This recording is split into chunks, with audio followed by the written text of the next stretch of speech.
ஆடவர் உலகம் வேட்டியில் உதயம். உதயம் வேட்டிகள் ஷர்ட்டுகள். இந்தியாவின் பெரும்பாலான பகுதிகளில் மே மாதத்தில் இயல்பை விட அதிக வெப்பநிலை நிலவும் என்று இந்திய வானிலை ஆய்வு மையம் தெரிவித்துள்ளது. தமிழகத்தில் இன்று 20 இடங்களில் வெயில் சதமடித்துள்ளது.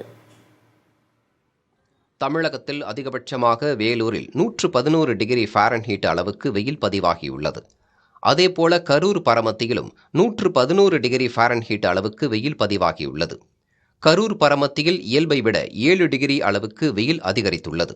இதற்கு முன்பாக ஈரோட்டில் 109 டிகிரி ஃபாரன்ஹீட்டாக பதிவாகி இருந்ததுதான் அதிக அளவாக இருந்தது.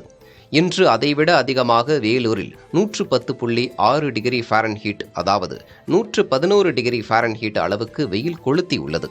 அடுத்ததாக தருமபுரியில் 107 டிகிரியும், சேலத்தில் 107 டிகிரியும் பதிவானது. மதுரையில் 106 டிகிரி அளவுக்கு வெயில் பதிவாகியுள்ளது.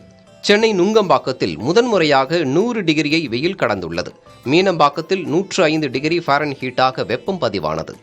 தமிழகத்தில் மொத்தம் 20 இடங்களில் வெயில் சதமடித்துள்ளது. இவ்வாறு அதிக அளவில் வெயில் 100ஐ கடந்திருப்பது இதுவே முதன்முறையாகும். இதற்கிடையே இந்தியாவின் பெரும்பாலான பகுதிகளில் மே மாதத்தில் இயல்பை விட அதிக வெப்பநிலையே பதிவாகும் என்று இந்திய வானிலை ஆய்வு மையம் கூறியுள்ளது.